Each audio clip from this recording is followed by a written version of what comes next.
Have you ever read a book before its film adaptation?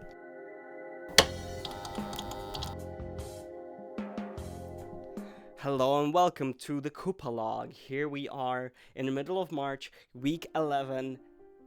I have to say, this is pretty empty. Monday, nothing. Tuesday, nothing.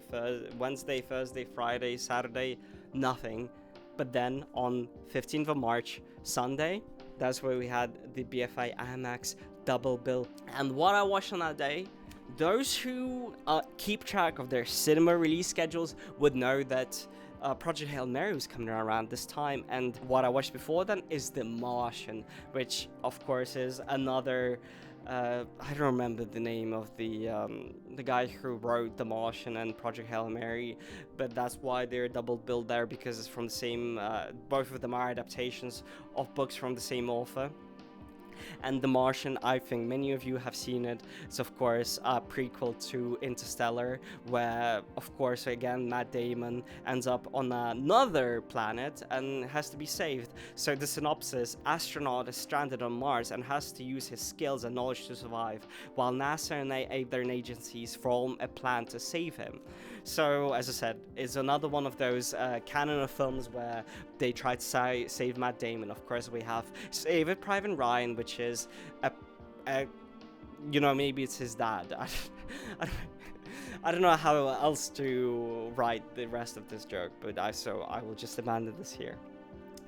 And this is a Ridley Scott film, so I have to say that because I think he is a filmmaker that has had his impact in cinema that very gradually lost his touch. This is on that in that edge where he is still has something great about his films, but as a whole, there's just nothing for me to ground on. I have to say, it is surprisingly engaging for a film full of people talking about what they're going to do, because all this film is like, okay, Mark Watney, the astronaut, gets stranded on Mars, and everybody's like, oh, we can do this to save him. It's like, oh no, but we're gonna do this to do that. But then the public react that, and Mark Watney is like, oh, I'm gonna do this. I'm gonna use my botanical skills to do that. It's like, oh, he did it. And so it's just an exposition dump, the film, which surprisingly works really well. It's very, I suppose, engaging in terms of how it is paced, and there are parts where you're just watching that and it's just people talking. It's engaging, it's just but at the end of the day, is it that great? I just don't think so. Probably it's fun as a premise, and it's fun as to understand, to have this view of how humanity has evolved as a species, to have this specific knowledge that allows us to do wonderful things. And apparently the author has done a significant research just to see how plausible it is, how scientifically grounded it is, and apparently it is. And it is interesting to watch that. But as a story, I guess it's a story about people coming together to solve problems, and how great it is once people work together. Yeah, friendship, yay. I suppose that's the takeaway of the film. I guess I just like my films with a little bit more vibe to them. Like, would we say, if this was a psychological breakdown of a man stranded on a planet as he loses his grip on sanity, now I'd watch that. I just don't think like the film has any real exploration of Mark Watney's psychological state during that. He has such a desire to move and survive, and maybe that is just my critique of this is specifically missing the point that the desire to survive can be so overwhelming that it can trump everything. Maybe that's the point that I'm missing, but I feel like having that exploration or facet to the character as a character explanation, but as a character study, I think would be stronger as a film in general. And then, well, as I said, it's a double bill. So that means the next one was Project Hail Mary, which was the preview at the BFI IMAX. I think that was the second day they were doing a preview. It even had a specific special recording from the directors, Phil Lord and I don't remember the second guy. I think it's like Miller. First of all, it's an IMAX film. It's a full, fat, real IMAX film. 1.43 to 1 aspect ratio IMAX film. It had a 70mm film print, which really caught me off guard when I saw that announced, because that was completely not on my radar, and then I hear that this is getting the 70mm film print, and I thought to myself, wait, who is actually in charge of this film? Because I know Warner Bros. Do it. I know that what Universal have done it was for some Nolan films, but Warner Bros. I suppose has become a real fan of doing it with the Joker and Dune. But because of how successful Dune was specifically, and a few other Nolan films that they, before Nolan departed them with Oppenheimer after Tenet. And but this is apparently produced by Sony, so it's interesting for Sony to jump on this hype train, which I very much enjoy. You know, I'm not complaining, I'm just surprised that IMAX is really starting to take off as a format, not as the digital 1.9 to 1 aspect ratio format, but the full one. Considering there are so few cinemas in the world that actually support this, to where I'm not sure how economically feasible it is, but I assume it is, because they wouldn't be doing it otherwise. So in terms of the synopsis, preface this, the synopsis is a little bit spoilery, but doesn't really cover anything that isn't in the trailer itself, and I would assume many people have already seen this anyway. So the synopsis: science teacher wakes up on a spaceship and gradually remembers the mission he was sent on to save Earth. Along the way, he encounters another life form in space that he tries to communicate with. And that's all I will say without then going more into spoilers, because I feel like just to explain what the film is about in general requires to go beyond the elevated pitch, so to speak. Greg Fraser did an amazing work here as a cinematographer. In terms of the IMAX aspect ratio, all of the scenes filmed in space, which is most of the film. Apparently this has the current world record for the longest IMAX sequences in any film, just in terms of I think it's around, what is it? I don't remember, it's 100 something minutes actually, 110, 120 minutes, maybe even more.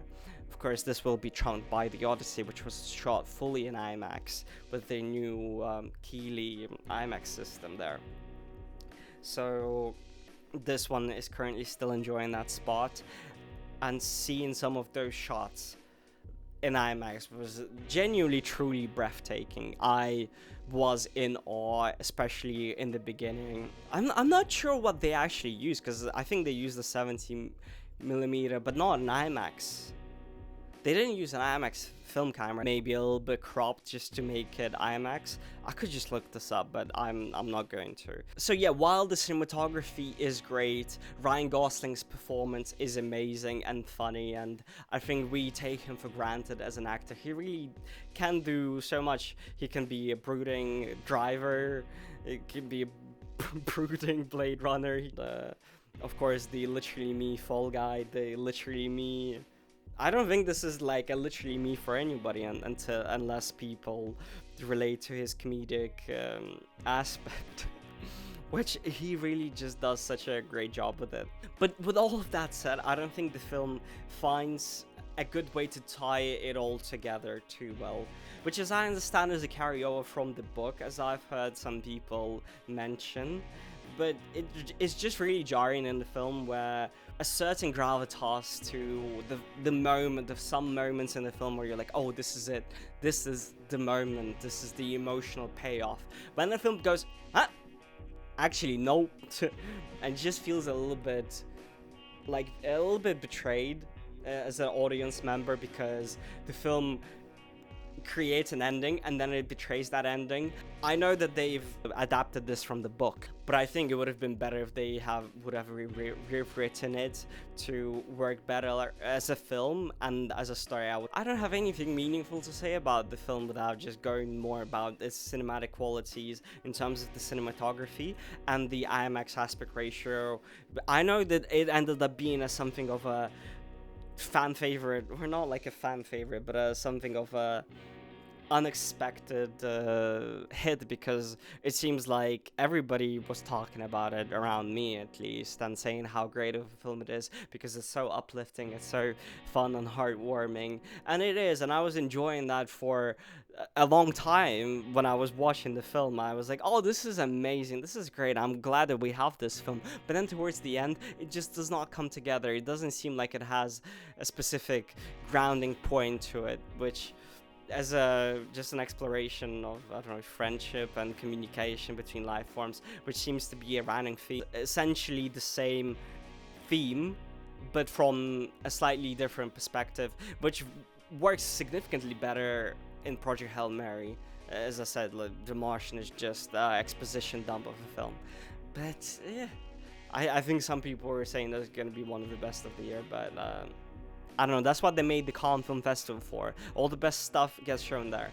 The rest of it, sometimes good, sometimes not so good.